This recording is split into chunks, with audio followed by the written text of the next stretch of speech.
Hermanos, esta mañana queremos comenzar a hablar de las 7 iglesias del Apocalipsis 2 y 3. Queremos estudiarlas un poquito y pensar un poco en ellas. Hermanos, las 7 iglesias descritas en Apocalipsis son literalmente 7 iglesias que existían en el tiempo en que Juan, el apóstol, estaba escribiendo el Apocalipsis. Aunque se trataba de iglesias de ese tiempo, también hay un significado espiritual para las iglesias de la actualidad, ¿cierto? Para nosotros en este tiempo. El primer objetivo de las cartas, porque son 7 cartas, era comunicarse con las iglesias existentes y suplir las necesidades de entonces. El segundo propósito es revelar 7 diferentes tipos de personas a través de la historia e instruirlos en la verdad de Dios. Y aunque fueron escritas para ese tiempo, hermanos, nos incluyen a nosotros. ¿Dónde estaban esas 7 iglesias? En lo que ahora es Turquía, ¿verdad? Turquía. Ahí estaban. En ese tiempo el Imperio Romano tenía mucho que ver ahí también. Y Juan, en sus últimos momentos, ¿verdad?, estando en la isla de Patmos, que era una prisión, era una isla pequeña en la que enviaban a gente, los apresaban. Y pues según la historia, ahí murió el apóstol Juan, como un soldado de Cristo, ¿verdad? Como un soldado, como un hombre que no negó nunca su fe, que tuvo el privilegio, hermanos, de poder recibir la revelación que se aproxima para este mundo, ¿verdad? Que se aproxima para este mundo. Y qué bueno que hasta el día de hoy podemos tenerla entre nosotros y poder estudiarla un poquito. Segundo capítulo de Apocalipsis, versículo 1. Escribe al ángel de la iglesia en Éfeso: el que tiene las 7 estrellas en su diestra, el que anda en medio de los 7 candeleros de oro, dice esto: yo conozco tus obras y tu arduo trabajo y paciencia. Y es que no puedes soportar a los malos, y has probado a los que dicen ser apóstoles y no lo son, y los has hallado mentirosos, y has sufrido y has tenido paciencia, y has trabajado arduamente por amor de mi nombre, y no has desmayado. Pero tengo contra ti que has dejado tu primer amor.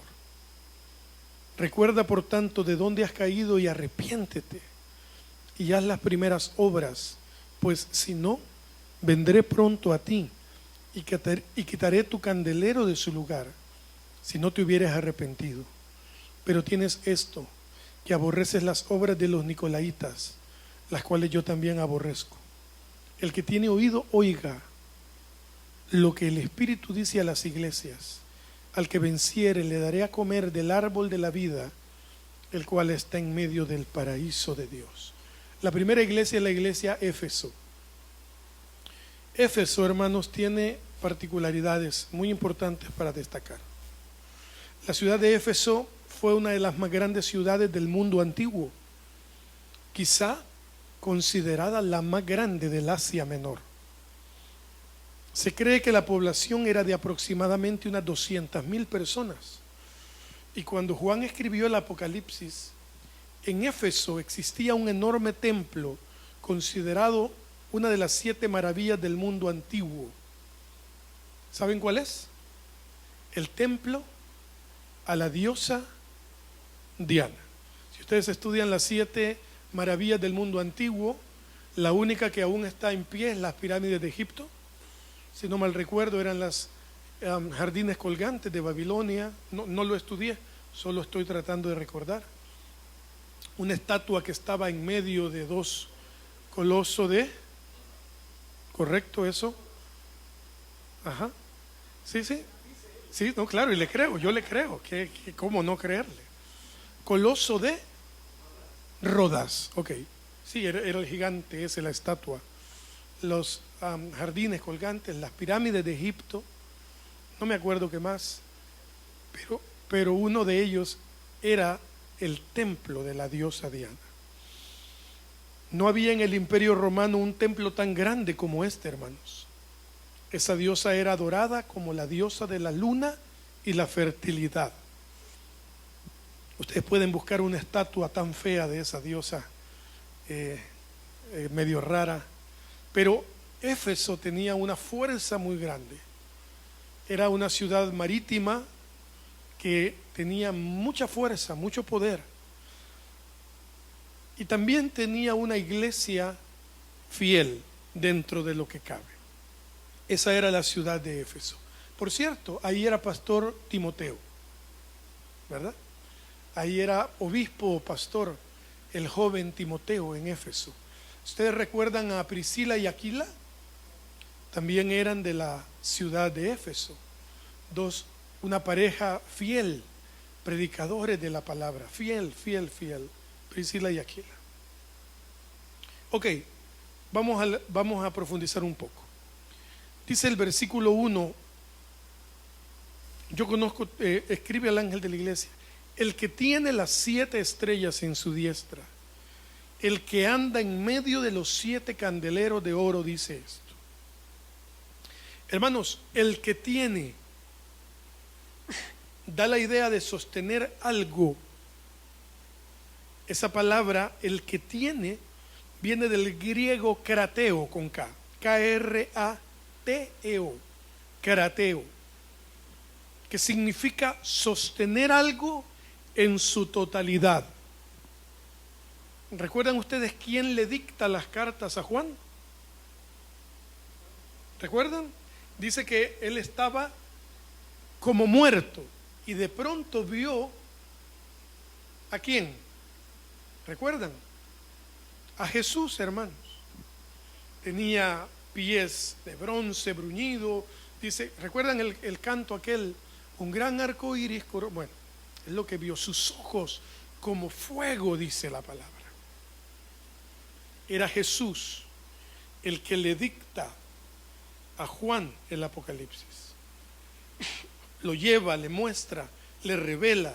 Ok, entonces dice, el que tiene las 7 estrellas en su mano, el que anda en medio de los 7 candeleros de oro. ¿A qué les suena a ustedes? ¿A qué se refería este personaje?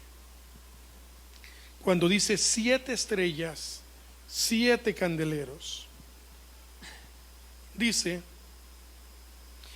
que vemos que anda en medio de los 7 candeleros. Hermanos, los candeleros son las 7 iglesias. Y las 7 estrellas son los 7 ángeles. ¿Quiénes eran los ángeles? ¿Por qué le dice escribe al ángel de Éfeso? ¿Quién era el ángel de ese tiempo? Los pastores. Los pastores. No lo sé por qué le llama ángeles, pero le dice escribe al ángel de la iglesia en Éfeso, en Sardis, en Tiatira, luego lo veremos.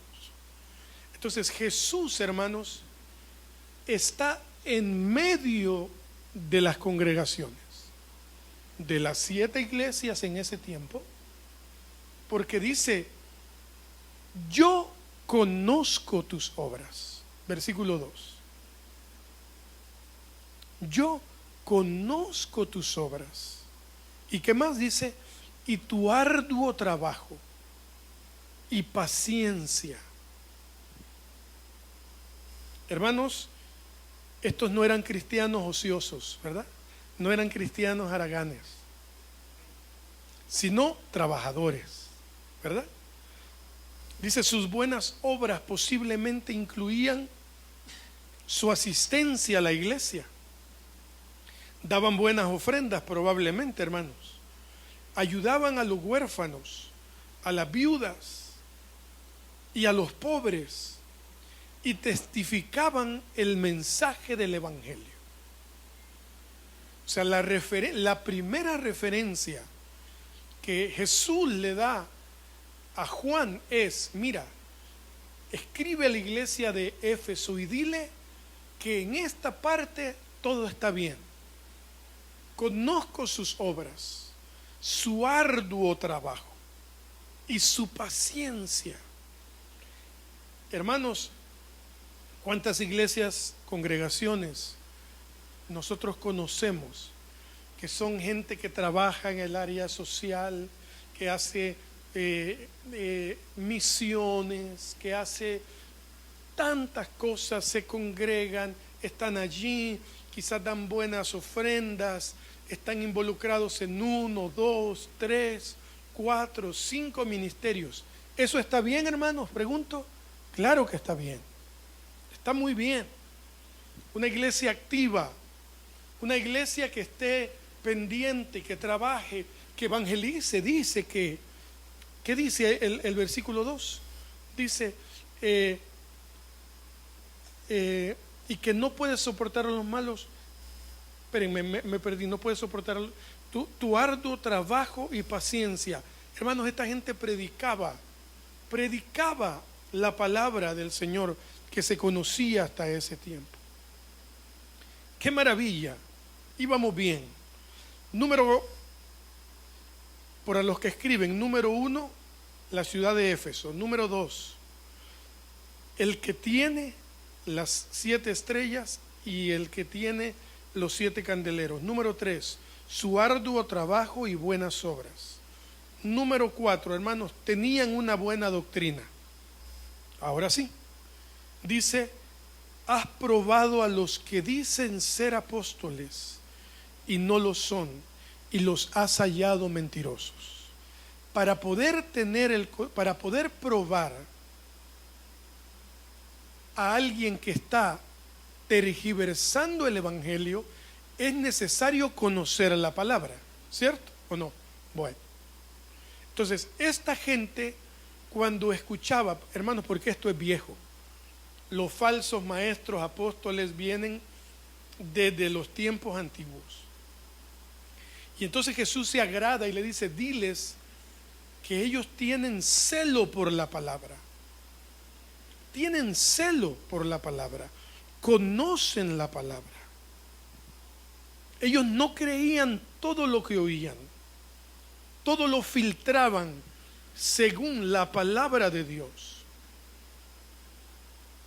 Ese es el camino que nosotros debemos tomar. El conocimiento de la palabra. Para que cuando alguien venga a decirme cosas como, por ejemplo, aberrantes, como que el árbol del bien y el mal era el diezmo en el huerto del Edén, que por ahí lo predica un personaje. Cosas tan aberrantes como esa, que el hombre murió por haber tomado el diezmo, lo que no era de él. Señor, reprenda al enemigo, hermanos. Cosas tan aberrantes como que el diezmo es el impuesto del cielo. Señor, reprenda al enemigo. Eso no es así. El Señor nos bendice, hermanos. Demos o no demos, gloria a Dios. Ahora bien, hay un extra en dar. El Señor dice, dando es como recibimos. El Señor dice, la palabra dice, den pues, ¿cómo dice? Den pues con alegría, no con tristeza, ni por necesidad. Porque el Señor, que dice, ama al dador alegre. Pero el Señor nunca te va a decir, Alexandra, si tú no das, yo no te voy a dar de comer. No, hermanos. Se ha predicado eso por años. ¿Cuántas veces usted no ha podido o no ha querido dar y el Señor siempre le da? Hermanos, eso es así. Lastimosamente el interés en el dinero es para tener, ni siquiera es para dar a los pobres, es para tener más, para poder tener tantas cosas, hermanos.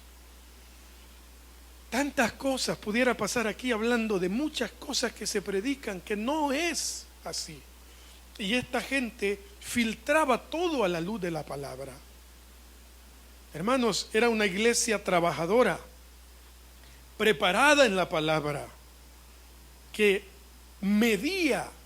podía identificar a los falsos maestros, tenían una buena doctrina. Número 5 dice que había sufrido, el 3, y has sufrido, y has tenido paciencia, y has trabajado arduamente por amor de mi nombre. Han sufrido probablemente el rechazo, hermano, de los demás. Ustedes tienen que saber algo. Cuando usted contradice un evangelio erróneo, esa persona lo va a atacar a usted. Cuando usted va donde alguien que está viviendo vanidosamente del evangelio, esa persona lo va a rechazar. Probablemente cuando estos contrarrestaban a esos falsos maestros, estos hombres arremetían contra ellos. ¿Por qué? Porque es lo que suele suceder. Cuando un falso maestro es expuesto con la palabra, ¿qué hace, hermano? Se hace la víctima. Empieza a lanzar más indirectas, a vengarse. ¿Por qué? Porque no puede perder. Porque el día que reconozca que está predicando un evangelio tergiversado, ese día se acaba el negocio. Probablemente habían sufrido el rechazo de estos falsos apóstoles y de sus seguidores. ¿Cuánto les pasó alguna vez que usted le escribió algo a uno de estos hombres en Facebook? Y usted puso, esto no es así, la palabra del Señor dice esto y esto. Y de pronto le aparecen los seguidores de ese hombre, ¿verdad? Atacándolo. Usted es un retrógrada en la palabra. Deje de estar acusando a mi papi espiritual, ¿verdad? A mi madrecita espiritual. Y la palabra del Señor Jesús fue tan específico cuando dijo, a nadie llaméis padre. Usted dirá, entonces no le voy a decir papá a mi padre. Hermanos, para eso tenemos la interpretación correcta de la palabra del Señor, que es la exégesis para interpretar la palabra. Entonces ya no le vas a decir, mi amor, papá a tu papá, porque la palabra, no, hermanos, todo esto, por eso es indispensable la ayuda del Espíritu Santo en nuestra vida para interpretar la palabra y no ir detrás, hermanos, de corrientes, de doctrinas inventadas por los hombres. Y cuando usted tenga la oportunidad de corregir a alguien a la luz de la palabra, hágalo. Eso sí, si no está preparado para el rechazo, todavía no lo haga, porque el rechazo le va a venir, lo van a acusar. Cuando usted confronta a alguien con la palabra, el rechazo va a venir. Y la carta dice, ustedes han sufrido y han tenido paciencia. Es la segunda vez que les menciona la paciencia, ¿verdad? En serio eran pacientes, hermanos. Esta gente era paciente. Se los menciona en el versículo 2 y se los vuelve a mencionar en este versículo. Y dice, han trabajado arduamente. También se los vuelve a mencionar. ¿Sabe cuál es un sinónimo de arduo? Arduamente. Difícil, duro, dificultoso. Esta gente, hermanos, habían sufrido, habían trabajado duro. Y dice la palabra, por amor de mi nombre. Hasta ahí vamos bien, ¿verdad? ¿Y qué dice, hermanos, el versículo 5? Perdonen, el versículo 4. Pero tengo contra ti que has dejado tu primer amor. Y entonces cuando uno se chupa el dedo y dice, ¿cómo es posible? Si esta gente ha trabajado arduamente por amor del nombre del Señor, han sufrido, vea, han sido rechazados, se congregan, son fieles. ¿En qué momento la carta dice, pero tengo contra ti que has dejado tu primer amor? Si era gente fiel, a la iglesia, a la obra, al ministerio, al domingo, que es el primer amor. Entonces, ¿a qué se refiere la palabra cuando dice: te felicito por ser tan fiel a la obra, pero has dejado tu primer amor? Y entonces yo le pedí ayuda al Espíritu Santo, hermanos, y fui a la primera carta de Juan, del mismo que estaba en Patmos, y en el versículo 19 del capítulo 4, creería yo que más o menos de esto se trata. Dice 1 Juan 4:19: nosotros le amamos a Él porque Él nos amó primero. Si alguno dice yo amo a Dios y aborrece a su hermano, es mentiroso. Pues el que no ama a su hermano, a quien ha visto, ¿cómo puede amar a Dios a quien no ha visto? Y nosotros tenemos ¿qué, hermanos? Mandamiento de Él: el que ama también a Dios, ame también a su hermano. Presiento que esta gente tenía bastantes diferencias dentro de la iglesia con sus hermanos. 1 Juan 2:9: el que dice que está en la luz y aborrece a su hermano, está todavía en tinieblas. El que ama a su hermano permanece en la luz y en él no hay tropiezo. Pero el que aborrece a su hermano está en tinieblas y anda en tinieblas y no sabe a dónde va, porque las tinieblas le han cegado los ojos. Lo voy a tratar de traducir, Cristian, de la manera más amable. Al Señor no le interesa tanto tu talento, tu ofrenda, mi talento, mi elocuencia, tu elocuencia, que se congregue todos los domingos, que dé dinero, que sirva, que toque, que ministre. Primero, le interesa más que nos amemos. Número 7, ¿qué es el primer amor? Literal A, amor al prójimo. Literal B, no amar al mundo. 1 Juan 2:15: no améis al mundo ni las cosas que están en el mundo. Si alguno ama al mundo, el amor del Padre no está en él. Porque todo lo que hay en el mundo, los deseos de la carne, los deseos de los ojos y la vanagloria de la vida, no proviene del Padre, sino del mundo. Y el mundo pasa y sus deseos, pero el que hace la voluntad de Dios permanece para siempre. El primer amor no es servir en la iglesia, como nos enseñaron mal. ¿Qué pasó? Ya no viniste mucho, te saliste del ministerio, has perdido tu primer amor. Ese no es el primer amor. El primer amor, hermanos, es amarnos los unos a nosotros, amar a Dios sobre todas las cosas, amarnos a nosotros y no amar las cosas del mundo. Ahí lo dice Juan: no amen al mundo.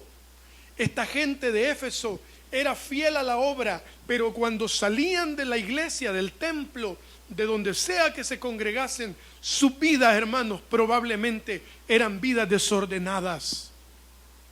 Hacían lo que querían, eran fieles. Ellos lo único que tenían era una religión.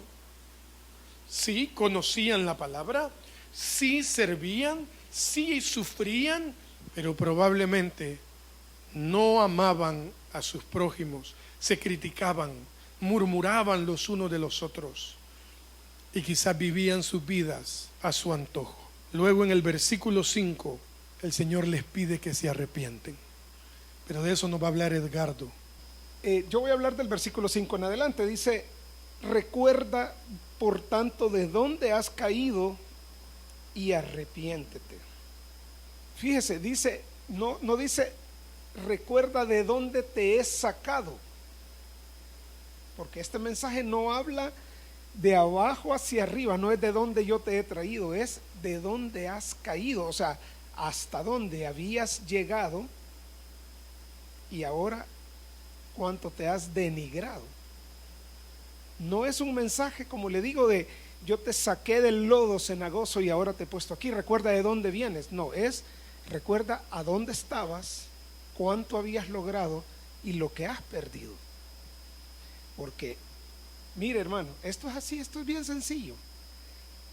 Yo no sé si usted lo ha escuchado, pero es así. Satanás, el diablo, el que ha venido a robar, a matar y a destruir, se va a fijar siempre en la gente de la congregación que está sirviendo, que está siendo útil al reino. Si usted está ahí que no tiene mucho ataque del enemigo, por algo será. Pero si usted está en la recia tormenta y ha visto esos memes que dice el Señor le da sus batallas a los máximos guerreros, Señor ya déjame en paz, vea. Es por eso, es porque usted significa, usted tiene en su interior algo que al enemigo lo hace temblar. Y el enemigo sabe que usted sabe quién es. El domingo pasado que estudiamos, ¿quién soy yo y quién no soy yo?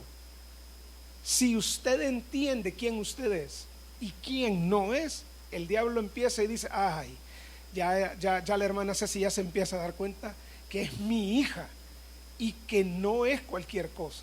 Entonces viene el enemigo y empieza a fijarse en ella y empieza a atacarla, porque quiere botar de su mente y de su corazón la fe, la palabra que poco a poco va construyendo una hermana Ceci fuerte, que las tormentas de la vida no la pueden botar. Y dice, vamos a ver, vamos en el nivel 3, vamos a pasarla al nivel 4 de tormenta y vamos a llegar al nivel 5 de tormenta esta semana. A ver si es cierto que vea, es tanto como ella dice que es.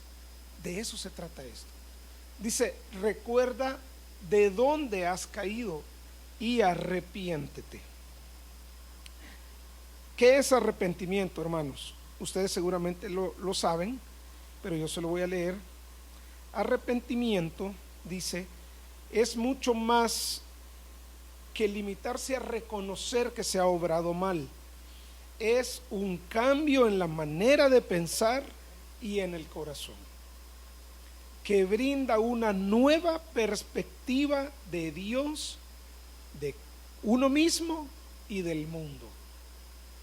Implica apartarse del pecado y volverse a Dios en busca del perdón. Fíjese bien, dice que incluye un cambio de dirección, un cambio en la manera de pensar. Cuando nosotros pecamos, sabemos que estamos haciendo algo malo, ¿sí o no? Claro que lo sabemos. Pero eso no basta. Para poder arrepentirnos, tenemos que tomar una decisión. ¿Usted se acuerda del hijo pródigo?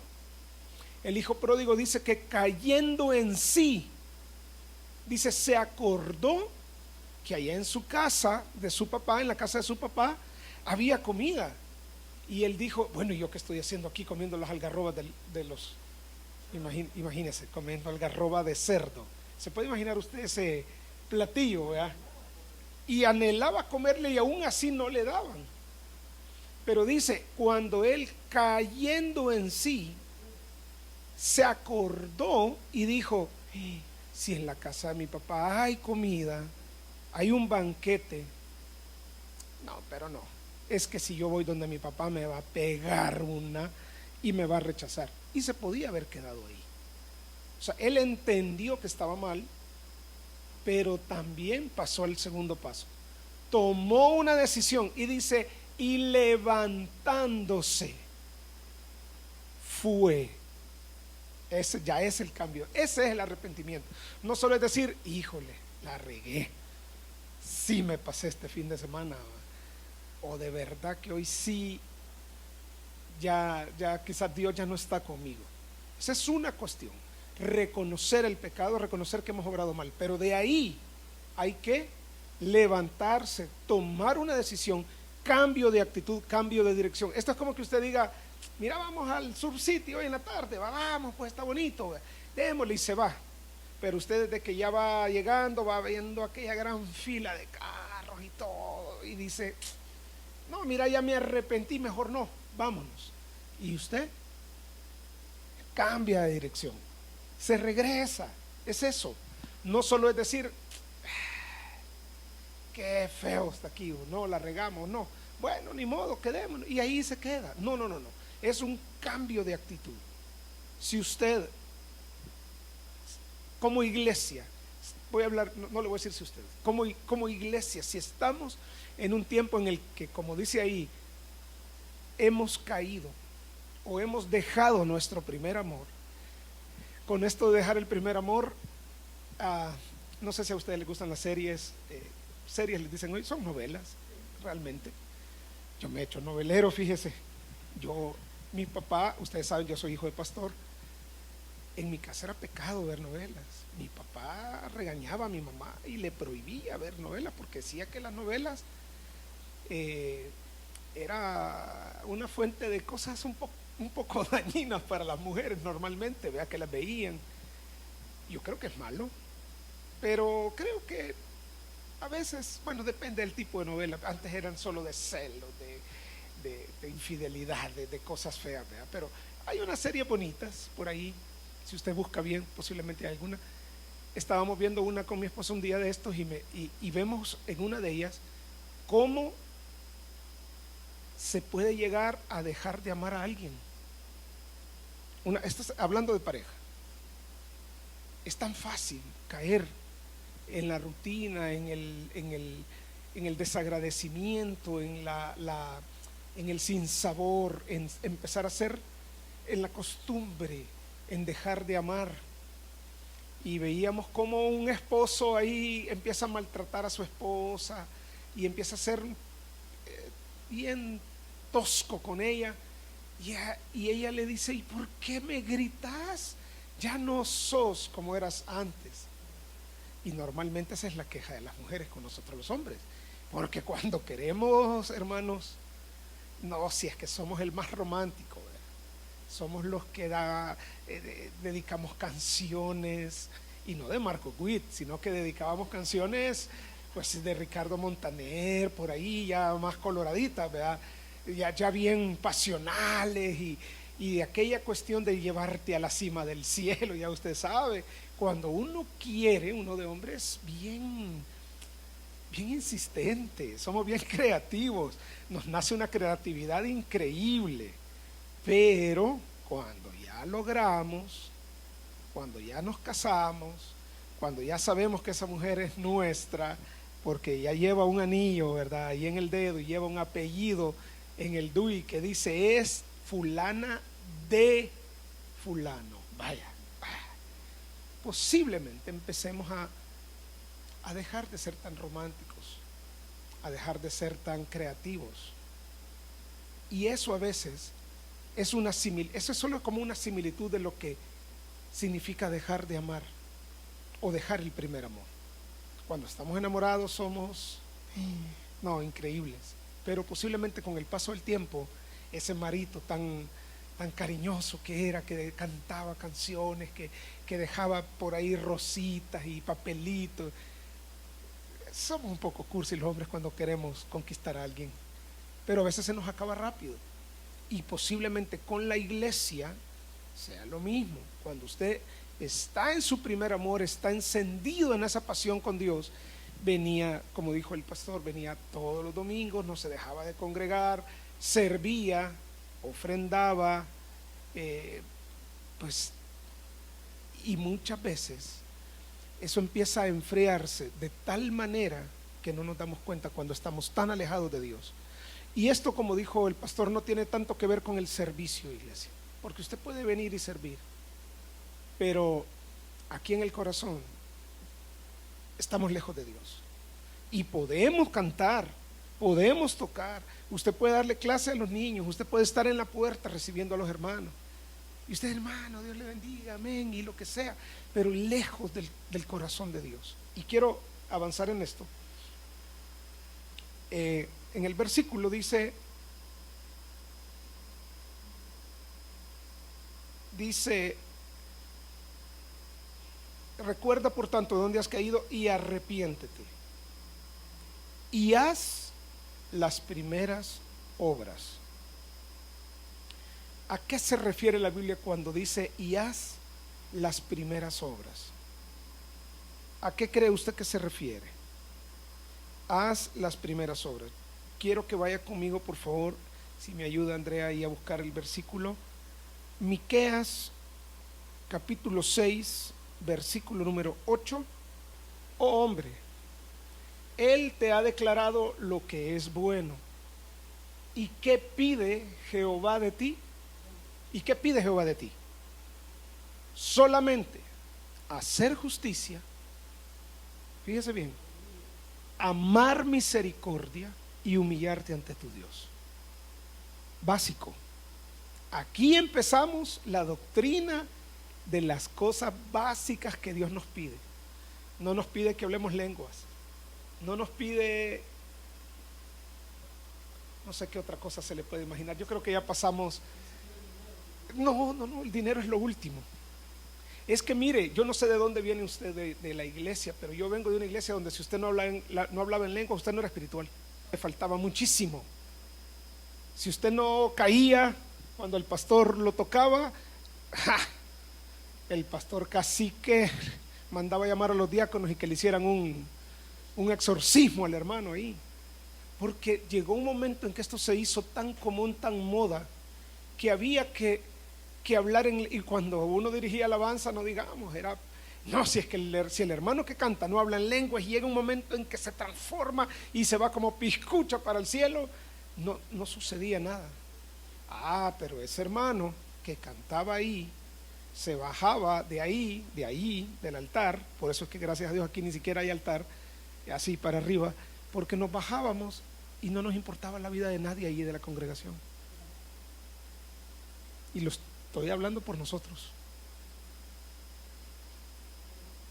No nos importaba la vida de la hermana, no importaba la vida del hermano, no me importaba. ¿Por qué? Porque estábamos tan ensimismados en lo que hacíamos que no nos interesaba si la hermana tenía para comer o no. Hoy en día a mí me interesa más conocer la necesidad de cada uno de ustedes y si no le puedo ayudar, por lo menos orar por usted, que cantar aquí.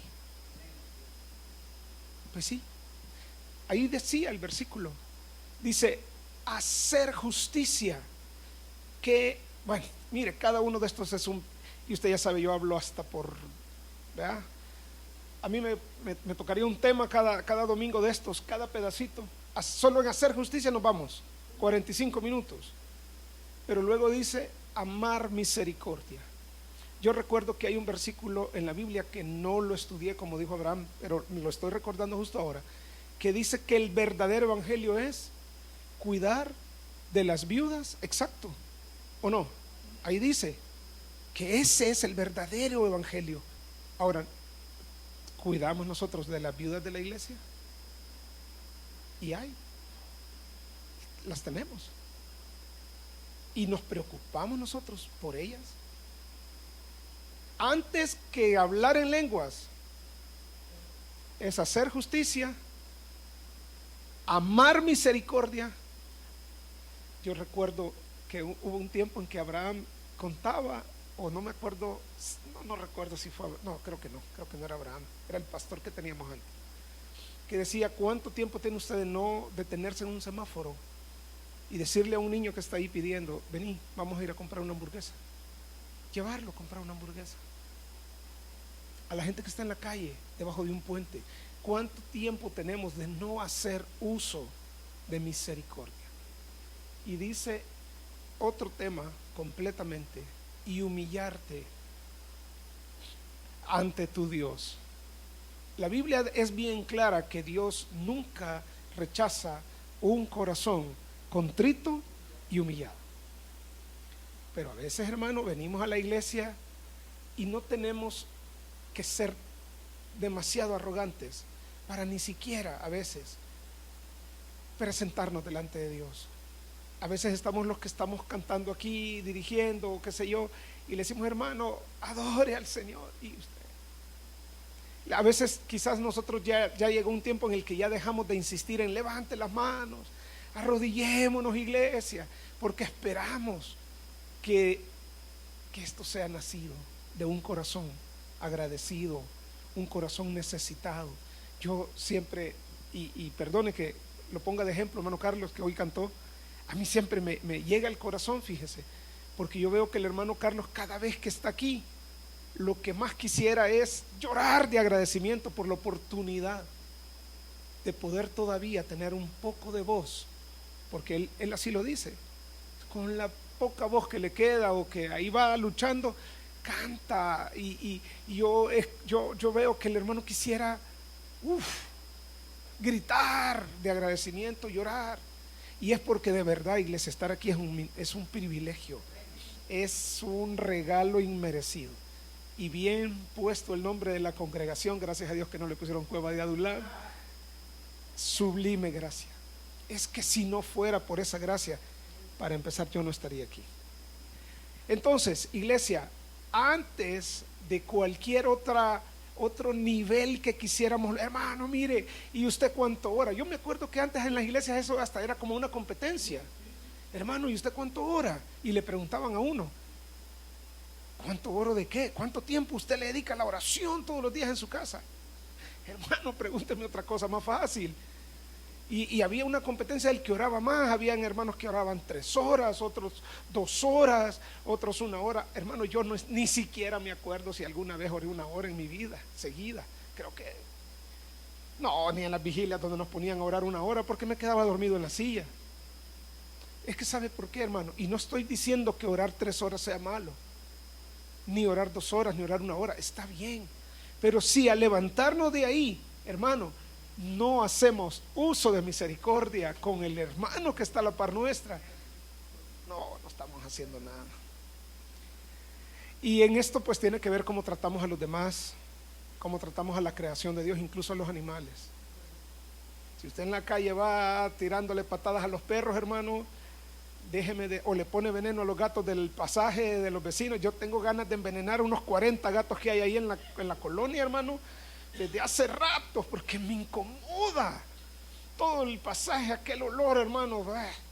Y yo quisiera, ya le he dicho a mi esposa, ay, si es que, y hubo un vecino que me dijo, mire, pero no podemos, y él no es cristiano, me dijo, no podemos hacer eso, no, ¿sabe lo que hay que hacer? Me dijo, hay que llamar a las instituciones respectivas que los vengan a traer.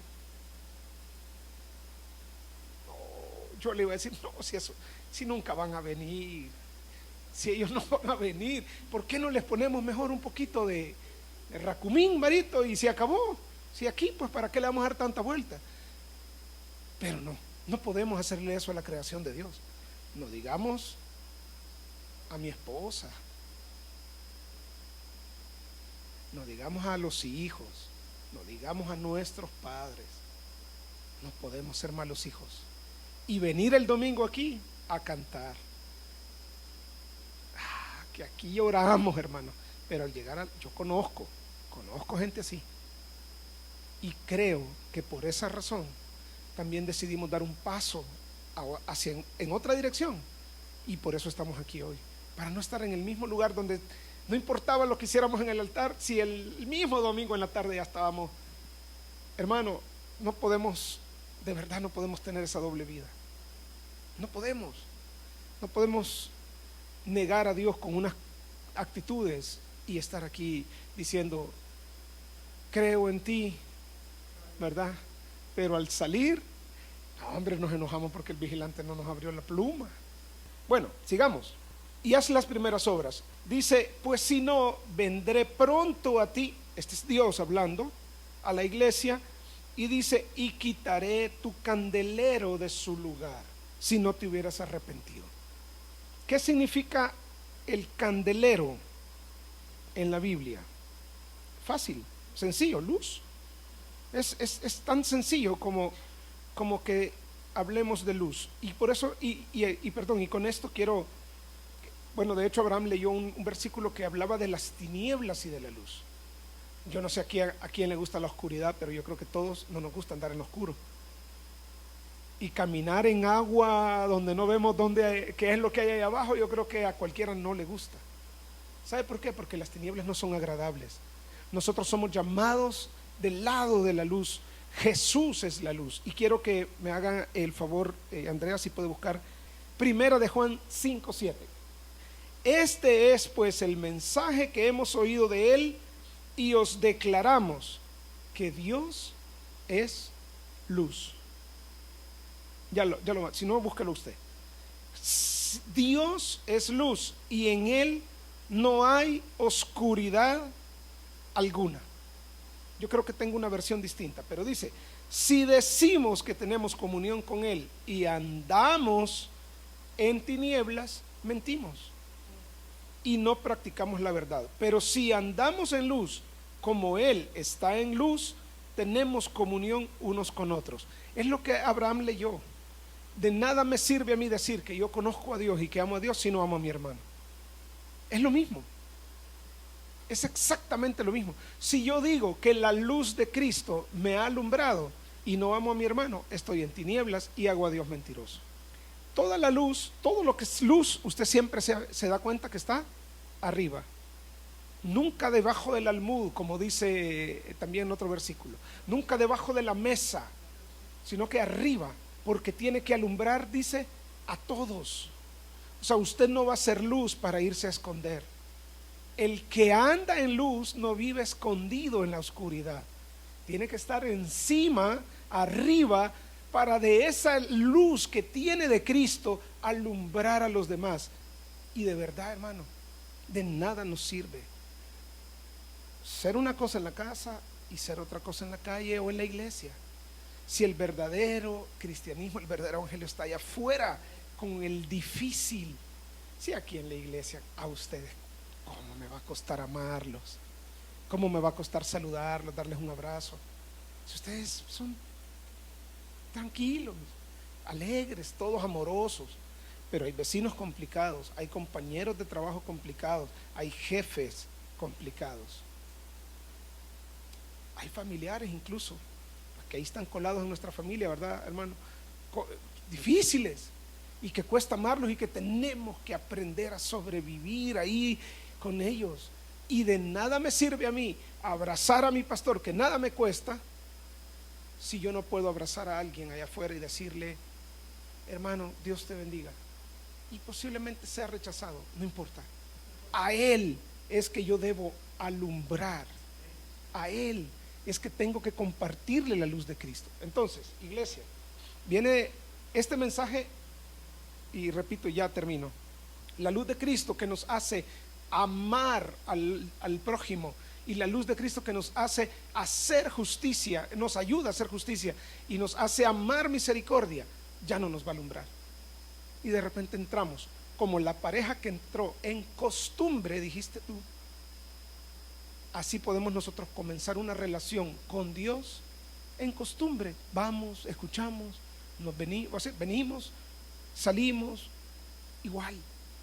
No, la idea es que si usted viene a una congregación como esta, donde se predica la palabra de Dios, es que salgamos levemente diferentes. Cada domingo, levemente diferentes, pareciéndonos más a Cristo cada domingo. Padre, gracias porque nos permites recibir esta palabra.